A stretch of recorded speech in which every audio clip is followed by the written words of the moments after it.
कल झारखंड में तीसरे चरण का चुनाव होना, ऐसे में कह सकते हैं कि महागठबंधन तरफ से आज एक बार फिर से बीजेपी पर हमला किया है।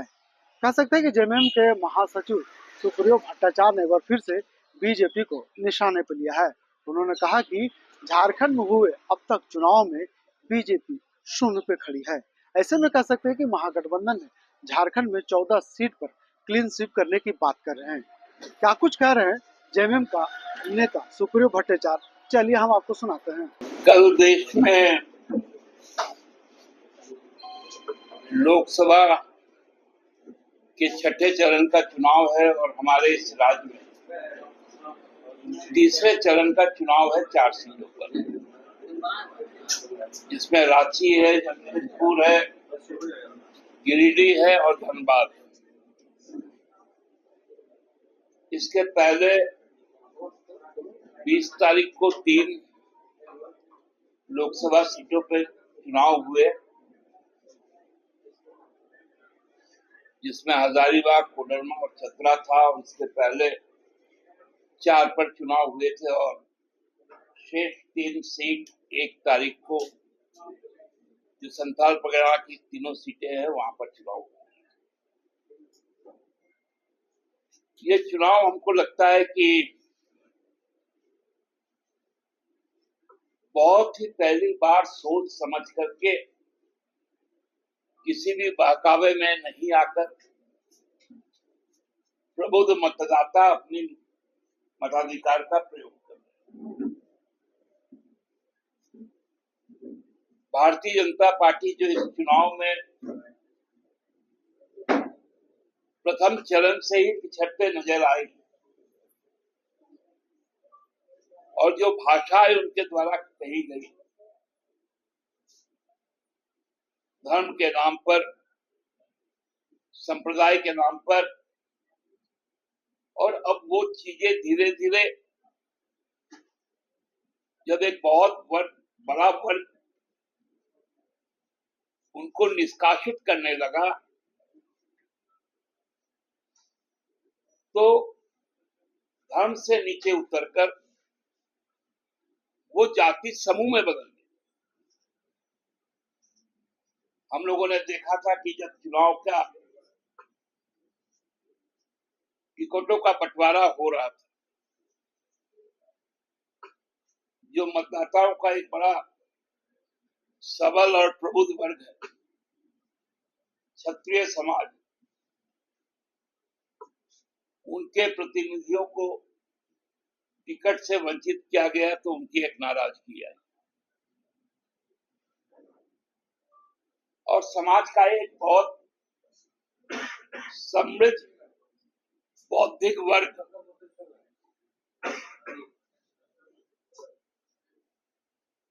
जिस वर्ग को साहित्य में, प्रशासनिक सेवा में, न्यायिक सेवा में,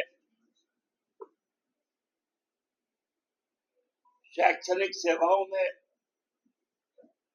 जिनका बहुत बड़ा योगदान रहा है देश, वैसे कायस्थ समूह को भी अपमानित करने का लगातार काम किया गया। देश के बहुत बड़े नौकरशाह रहे, विदेशी मामलों के जानकार, आर्थिक मामलों के जानकार यशवंत सिन्हा जी के सुपुत्र, जो वैश्विक स्तर पर अपनी पहचान रखते हैं, केंद्र में मंत्री रहे हैं, आर्थिक मामलों के जानकार हैं, उनको भी निशाना बनाया।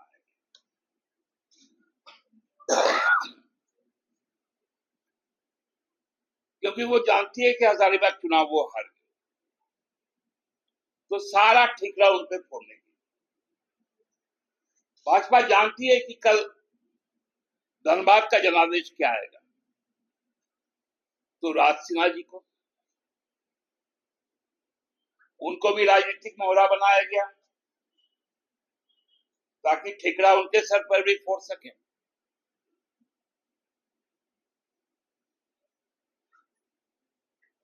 और ये लोग सबका साथ, सबका विकास, सबका विश्वास का नारा लगाते हैं। और जब लोगों से शोकॉज किया गया, उनके जब जवाब आए, तो भारतीय जनता पार्टी ने कहा कि ये लोग सामंतवादी सोच के लोग,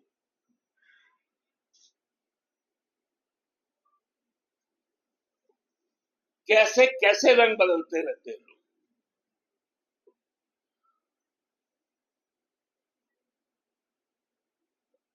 मना चुनाव जीतना ही है,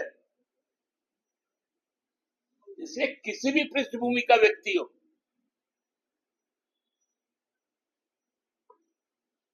क्वालिटी और क्वालिटी का कोई जरूरत नहीं है।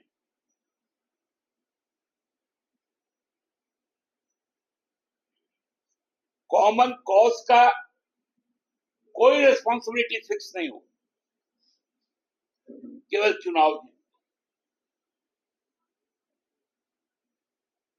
अपने नेताओं के बारे में, अपने पूर्व सांसद के बारे में, उनका प्रत्याशी जिस भाषा का प्रयोग करता है, एक राजनीतिक कार्यकर्ता होने के नाते हम लोग सबको ही मर्माहत होते हैं।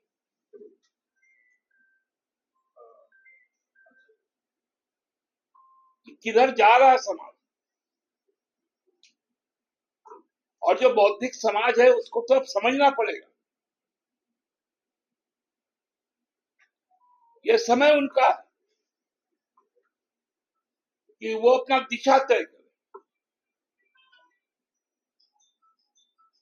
समाज में केवल नफरत रहेगा, विद्वेष रहेगा, या समृद्धि रहेगी, भाईचारा रहेगा। मैं आपके माध्यम से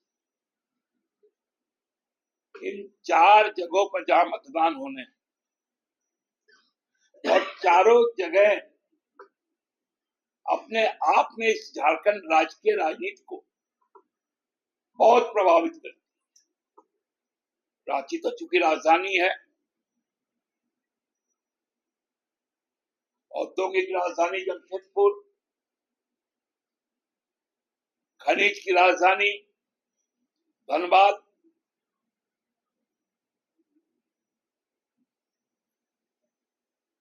और गिरिडीह जो पर्यावरण के साथ साथ जहां औद्योगिक गतिविधियां भी है, खनन कार्य भी होते हैं और किसानी भी होती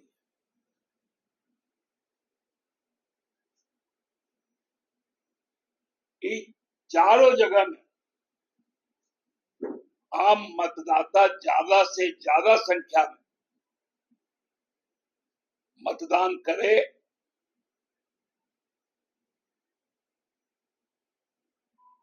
प्रचंड गर्मी के लिए वो सुनिश्चित करे कि सुबह 7 बजे से 11 बजे तक ज्यादा से ज्यादा मतदान हो जाए,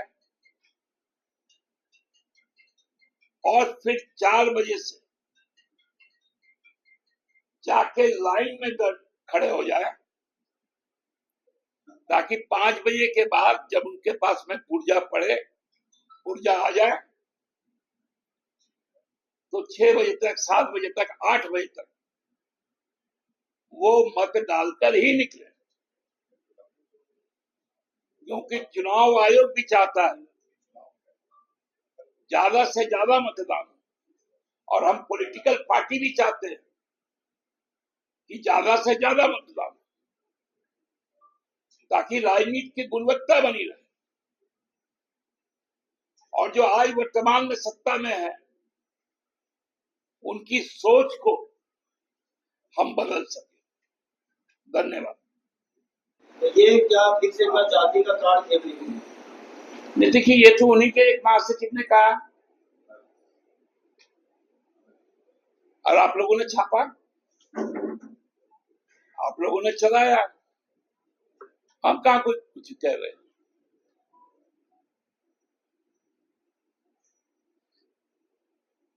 नहीं तो क्या लगता है उसको, ये जाति कार्ड खेलने में मजबूर हो जाना पड़ा है किसको? बीजेपी को। अब देखिए ना उनकी स्थिति क्या है, टारगेट कर रहे हैं लोग अपने ही वर्ग समाज के लोगों को।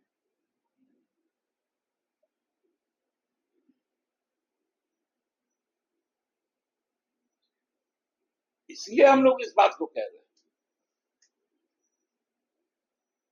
कि वो अपने ही के बीच के लोगों को जिस प्रकार से अपमानित करती है, ये चीजें बताती हैं कि उनकी सोच क्या है। अभी अभी अमित शाह ने झारखंड में चुनावी भाषण में कहा है कि झारखंड कांग्रेस के लिए एटीएम कार्ड, झारखंड कांग्रेस के लिए एटीएम कार्ड मतलब भ्रष्टाचार के लिए एटीएम कार्ड है कांग्रेस के लिए, यहाँ से वो पैसा ले जाती है। उनको बुझाता नहीं है कुछ। एटीएम ऑटोमेटेड ट्रेलर मशीन होता है, और कांग्रेस के लिए बोलिए तो कांग्रेस से पूछिए। हमने तो कहा है कि उनका जो विभाग है, उनके विभाग में जो चीजें की जा रही है, अब बताइए ना, ईडी ने जिसको गिरफ्तार किया उस व्यक्ति से भारत की जो वित्त मंत्री है वो मिलती है, कुछ कागजें लेती हैं, उसका फोटो आता है, और उसी वित्त विभाग का ईडी उसको अरेस्ट करके ले जाता है।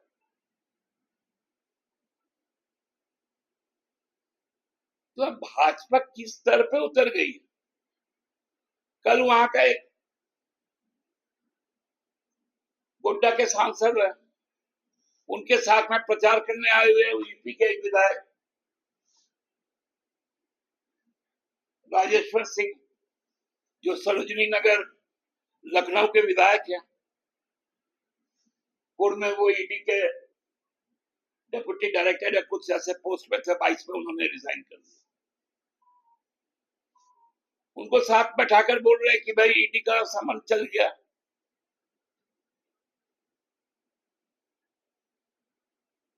आज हम तो चुनाव आयोग गए, हमने कहा कि एफआईआर कीजिए,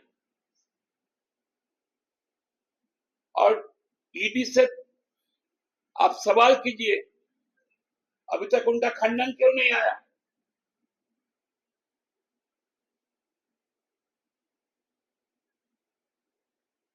तो उन्होंने तो कहा है महोदय कि हम ईडी से भी जानकारी ले लेते हैं और फिर एफआईआर भी करेंगे। दो मंत्री जो उनके मतदाता मंडल के सदस्य हैं, वहां के लोकप्रिय जनप्रतिनिधि हैं, जरमुंडी और मधुपुर के, राज्य सरकार के मंत्री हैं,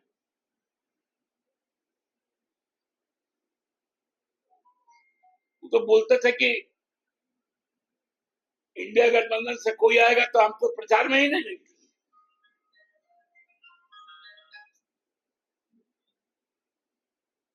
जो अपने एफिडेविट में गलत जानकारी दे रहे, एक व्यक्ति का नाम ले रहे हैं, अभिषेक झा, जो वहां पर निर्दलीय चुनाव लड़ रहा है, कि मुझे करोड़ों रुपए उससे मिले हैं उधारी में, और वो कह रहा है कि हम तो दिए ही नहीं है। तो क्या ईडी ने जो अभिषेक झा से पूछताछ की थी, कहीं ये वो अभिषेक झा तो नहीं है, क्योंकि प्रत्याशी तो मना कर रहा है, और उन्होंने एफिडेविट करके दिया है कि नहीं हमको अभिषेक झा ने दिया। तो ईडी को इस पे भी जांच होनी चाहिए। भैया आपका खबर वो ट्वीट करता है, आपका इस्तेमाल वो कर रहा है, आप संस्थाओं के कुछ नहीं कर पा रहे।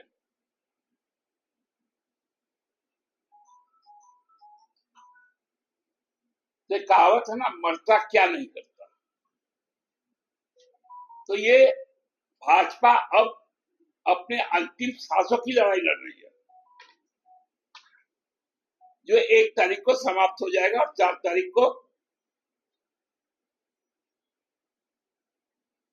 इस देश में जो नारा हम लोग सबको जानते हैं वो पॉलिटिकल नारा होकर उभरेगा। दादा मतलब आधे सीटों पे झारखंड में जो है मतदान हो गई है, आधे पे अब हो ही जाएगी, कल भी 4 सीट पे। लेकिन जो एक तस्वीर दिख रही है उसमें ये दिख रहा है कि झारखंड मुक्ति मोर्चा अकेले लड़ाई लड़ रहा है, तो जेएमएम भी लड़ रहा है, आपके सहयोगी खासतौर से कांग्रेस जो है इस लड़ाई में संगठन के तौर पे उनके नेता जो है स्टार प्रचारक के तौर पे कल्पना सोरेन ही साफ दिखाई दे रही है, कांग्रेस का भी नैया पार आप ही लोग कर रहे हैं। ऐसा क्यों हो रहा है? मतलब कांग्रेस पार्टी उस तरीके से क्यों नहीं दिखाई दे रही? नहीं, इस पे मेरा कोई टीका टिप्पणी नहीं है। लड़ाई का जिम्मा हम लोगों ने उठाया है।